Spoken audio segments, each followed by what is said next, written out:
বিশ্বজুড়ে আকাশ যুদ্ধের কথা অনেকেই শুনেছি আমরা, সেই সাথে পাল্লা দিয়ে বেড়েছে আকাশ প্রতিরক্ষা ব্যবস্থাও। কিন্তু তবুও এতদিন দেশের আকাশ রক্ষার ভবিষ্যৎ ছিল না এতটা স্পষ্ট।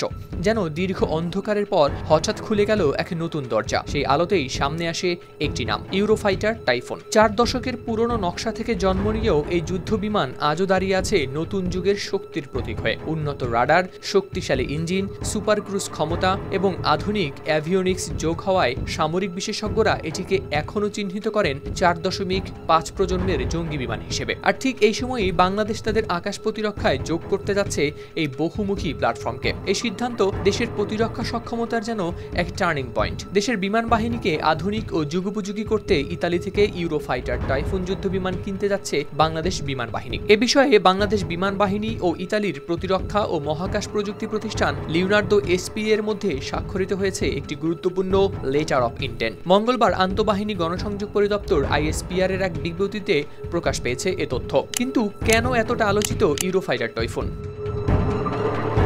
টাইফুনকে ঘিরে যে আলোড়ন, তার মূলে রয়েছে এর গঠন। দূর থেকে মনে হয় হালকা আলোয় ঝকঝকে ধাতব দেহ, পাথরের ওপর দিয়ে বয়ে যাওয়া বাতাসের মতো দ্রুত। প্রায় 16 মিটার লম্বা এই বিমানের শরীর হালকা হলেও ভরপুর তার শক্তি। দুটি টার্বোফ্যান ইঞ্জিন যখন গর্জে ওঠে তখন সেই শব্দে যেন কেঁপে ওঠে বুক। প্রতিটি ইঞ্জিন তৈরি করতে পারে 90 কিলোনিউটন থ্রাস্ট। ফলে উচ্চগতির উড্ডয়ন থেকে শুরু করে ব্যতিক্রমী গতিবেগে চড়াই সব ক্ষেত্রেই এটি স্থিতিশীল। সর্বোচ্চ গতি পাওয়া যায় মাক 2, অর্থাৎ প্রায় 2495 কিলোমিটার প্রতি ঘন্টা। জ্বালানি ধারণ ক্ষমতা ও ড্রপ ট্যাঙ্ক যোগ করলে কার্যকরী পরিসর প্রায় 2900 কিলোমিটার পর্যন্ত হয় বিস্তৃত। এর সর্বোচ্চ উড্ডয়ন উচ্চতা প্রায় 55,000 ফুট।